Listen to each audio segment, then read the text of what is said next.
예레미야가 3장 19절에서 39절입니다. 내 고초와 재난 곧 쑥과 담즙을 기억하소서. 이것을 내가 내 마음에 담아 두었더니 그것이 오히려 나의 소망이 되었사오면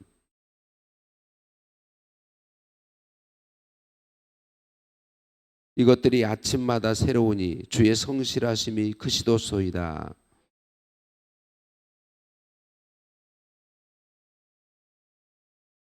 기다리는 자들에게나 구하는 영혼들에게 여호와는 선하시도다. 사람은 젊었을 때에 멍에를 메는 것이 좋으니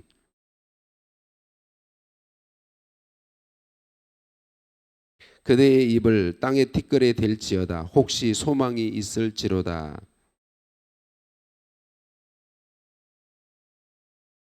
이는 주께서 영원하도록 버리지 아니하실 것임이며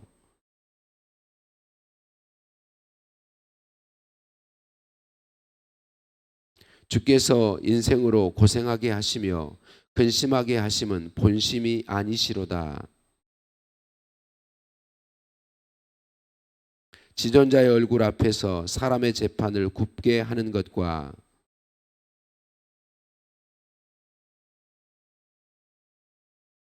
주의 명령이 아니면 누가 이것을 능히 말하며 이루게 할 수 있으랴. 살아있는 사람은 자기 죄들 때문에 벌을 받나니 어찌 원망하랴. 아멘. 인사 나누십니다. 사랑을 축복합니다. 사랑을 축복합니다. 할렐루야. 우리를 사랑하신 하나님께 찬양과 감사를 올려 드립니다. 젊어 고생은 사서한다라는 말을 아시지요? 이 말이 무슨 뜻인가요? 고생을 좋아한다는 말인가요? 그렇지 않죠. 젊어서 고생하면 나이 들었을 때 더 편안할 수 있다는 의미를 담고 있어요. 그래서 나이 들어 편안함을 누릴 수 있다면 젊어서의 고생은 사서할 필요가 있다. 이런 의미를 담고 있지요. 오늘 예레미야 선지자는 본문 27절 28절에서 이렇게 말해요. 사람은 젊었을 때에 멍어리를 머는 것이 좋으니 혼자 앉아서 잠잠할 것은 주께서 그것을 그에게 메우셨습니다 라고 말하고 있어요. 지금 유다 백성들은 극심한 고난과 환난 가운데 있어요. 나라가 완전히 망한 상황 속에 있어요. 예루살렘이 황폐화되었어요. 그런데 그 어렵고 고통 가운데 그 고통을 인내할 것을 말하죠. 왜냐하면 그 고통은 하나님께서 뜻이 있어서 주신 것이므로 소망이 있다. 그렇게 말하고 있습니다. 그러므로 그 고난을 감내하면서 구원의 하나님을 바라고 잠잠히 기다림이 좋다라고 그렇게 예레미야 선지자가 성령의 감동 가운데 이야기하고 있는 것이죠.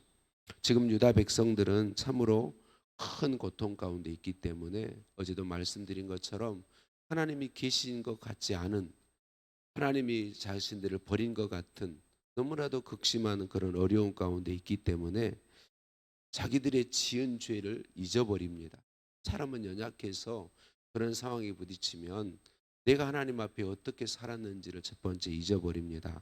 두 번째는 하나님의 뜻과 하나님의 생각을 잊어버리게 됩니다. 어떤 상황 속에서 하나님이 왜 우리에게 허락하셨는가를 잊어버리게 돼요. 그래서 원망과 불평과 불신앙으로 더 깊은 죄악 가운데로 나아가기 쉽상인 것이 오늘 본문의 유다 백성들이고 저와 여러분들이다라고 하는 거죠. 예레미야 선지자는 그래서 백성들로 하여금 하나님 앞에 자신이 눈물 흘리며 탄식하며 기도하면서 백성들에게 권면하고 있는 거죠. 우리가 더 깊은 악의 길로 죄의 길로 나아가지 말고 하나님이 오늘 우리에게 이렇게까지 하시는 이유를 정확히 알고 바른 길로 가자고 권고하고 있는 것이지요. 예레미야가 커다란 슬픔 중에서도 견딜 수 있는 이유, 그리고 유다 백성들에게, 그렇게 극심한 환난 가운데 있는 유다 백성들에게 하나님을 향하고 잠잠히 기다리자고 말할 수 있는 이유가 있습니다.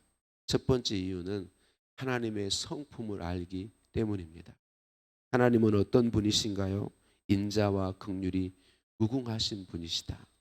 여기서 인자와 긍휼은 같은 단어여 헤세드라고 하는 말입니다. 헤세드라는 말은 사람과의 관계에서도 사용할 수 있는 말이지만 하나님에게만 사용할 수 있는 말이라는 것이 더 많이 성경에서는 하나님에게만 사용하는 예가 더 많아요.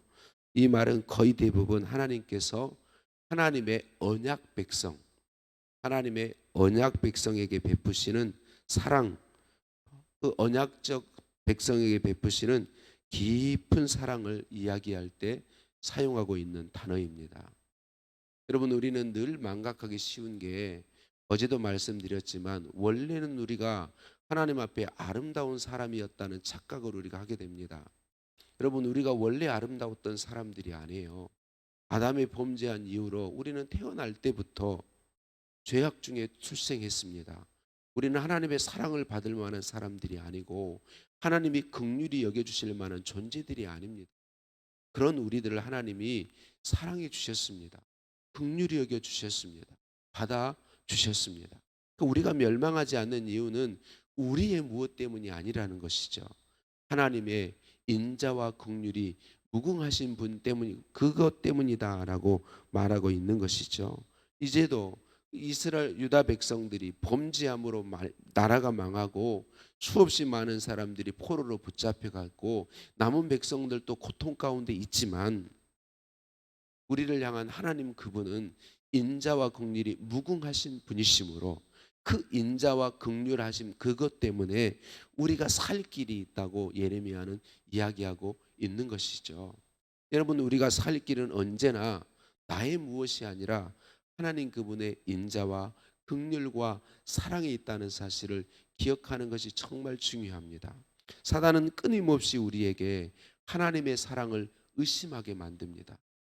여러 가지 이유로 하나님이 마치 나를 사랑하지 않으시는 것처럼, 근데 우리 하나님의 인자와 긍휼을 여기심은 무궁하시다 그렇게 말씀합니다.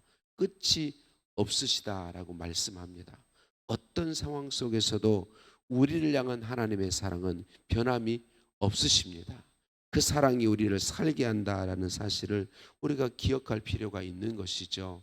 그래서 어떤 상황 속에서든지 어떤 일을 만날 때에든지 우리가 하나님은 나를 사랑하신다는 사실을 믿고 흔들림이 없으면 반드시 승리를 누릴 수 있게 되어 있는 것이죠.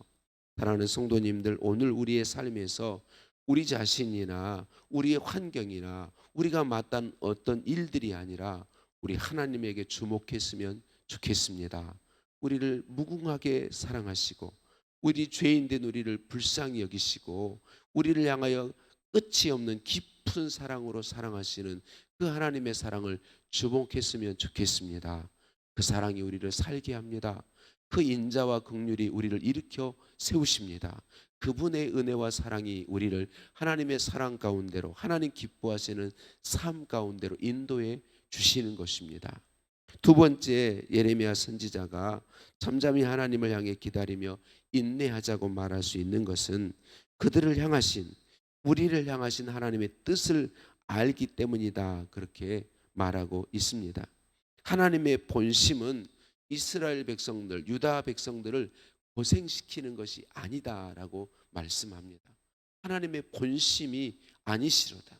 그들을 찢으시고 상하게 하시고 극심한 고통 가운데 있게 하는 것이 하나님의 본심이 아니시다. 하나님은 단순히 벌 주기 위해서 벌을 주시는 분이 결코 아니시다라고 하는 것입니다. 하나님이 이런 고통을 주시는 것은 반드시 계획하신 목적이 있고 성취하실 일이 있으시기 때문이다라고 그렇게 이야기하고 있습니다. 이 고통을 통해서 지금 유다 백성들을 하나님은 끊임없이 살리시려고 수백 년 말씀해 오셨지만 이제는 그들을 살릴 길이 없습니다. 그래서 마지막으로 나라를 망하게 하시고 그들을 포로로 극심한 고통 가운데 처하게 하시는 것입니다. 그곳에서 다시 하나님을 찾게 하시고 하나님을 바라보게 하시고 하나님을 의지하게 하시고 고쳐 일으켜 세우시는 것이다라고 하는 것입니다. 그들이 당하는 징계와 고난이 힘들지만 그 징계와 고난이 그들로 하여금 하나님을 다시 바라볼 수 있게 하시고 하나님을 향하게 하게 하시고, 그래서 하나님이 그들을 일으켜 세우시기 위해서 하기 때문에, 하나님이 뜻하신 뜻은 우리를 다시 살리시고 우리를 고치시고 우리를 회복시키시기 위함이다라고 말하며, 그래서 그 하나님께 소망을 두고 지금의 고통을 인내하며 더 악으로 나아가지 말고 더 깊은 죄로 가지 말고 하나님께로부터 더 멀어지지 말고 하나님 그분을 향하고 그분께 붙어 있자라고 예레미야 선지자가 성령의 감동을 받아 권면하고 있는 것이지요. 간절히 애타게 이야기하고 있는 것이지요. 말씀을 마칩니다. 사랑하는 성도님들, 우리의 삶을 살펴보십시다.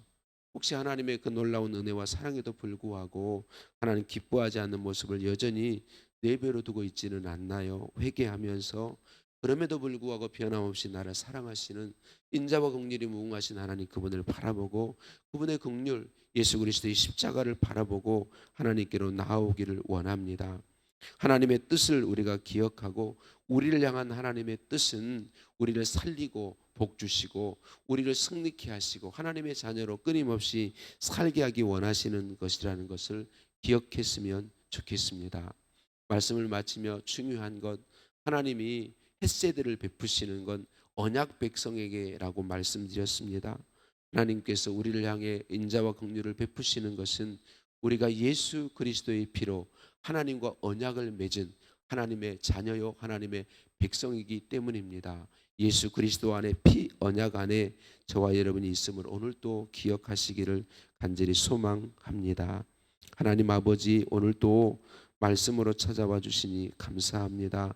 죄인인 내가 살게 된 것, 오늘 또 살 수 있고 또 내일 또 살 수 있음은 우리 하나님의 인자와 긍휼이 무궁하심 때문인 것을 우리에게 말씀해 주시니 감사합니다. 사랑받을 만한 자격도 없고 사랑받을 만한 그 어떤 아름다운 모습도 없는데 하나님 외아들을 주시기까지 사랑해 주시니 감사합니다. 인자와 긍휼을, 무궁한 인자와 긍휼을 베풀어 주시니 감사합니다. 예수 그리스도의 피의 언약 안에 있게 하시고 하나님 예수님의 언약 안에 하나님 자녀요 하나님께 속한 권속이 되게 하시니 감사합니다. 우리를 향한 하나님의 뜻을 말씀해 주시니 감사합니다. 하나님의 뜻을 잊지 않고 기억하도록 도와주셔서 그 사랑을 의지하고 기대하고 그 사랑의 나를 맡겨드리는 우리 모두가 되도록 주님 도와 주옵소서. 예수님의 이름으로 기도드립니다. 아멘. 하늘에 계신 우리 아버지, 아버지의 이름을 거룩하게 하시며 아버지의 나라가 오게 하시며 아버지의 뜻이 하늘에서와 같이 땅에서도 이루어지게 하소서. 오늘 우리에게 일용할 양식을 주시고 우리가 우리에게 잘못한 사람을 용서해 준 것 같이 우리 죄를 용서하여 주시고 우리를 시험에 빠지지 않게 하시고 악에서 구하소서. 나라와 권능과 영광이 영원히 아버지의 것입니다. 아멘. 또 합심해서 함께 기도하시겠습니다. 주신 말씀 붙잡고 기도하겠습니다. 오늘 화요일입니다. 우리 교회를 위해서 기도하겠습니다. 하나님의 마음을 시원케 하는 교회로 복 주시옵소서. 하나님의 은혜로 주 예수로 하나 되는 교회로 복 주옵소서. 우리 태평교회를 하나님 복의 통로로 사용해 주옵소서. 하나님 우리 태평교회를 통하여 영혼들이 주님께로 돌아오게 하옵소서. 특별히 우리 교회에 속해 있었던 영혼들을 싸매 주시고 위로해 주시고 고쳐주시고 세임 주옵소서 기도하시겠고요. 우리 교회를 다음 세대를 일으켜 세우는 교회로 사용하여 주옵소서 기도하시겠고요. 포괄적 차별금지법이 제정되지 않도록 기도하시되 돌아온 주일 10월 27일 연합예배 및 기도회에 하나님이 넘치게 은혜 부어주시고 한국교회 성도들이 깨어 일어날 수 있도록 이 법이 얼마나 악한 법인가를 알지 못하는 많은 교역자들과 하나님의 사람들을 일깨워 주시도록 기도했으면 좋겠습니다. 우리 합심해서 함께 기도하시겠습니다.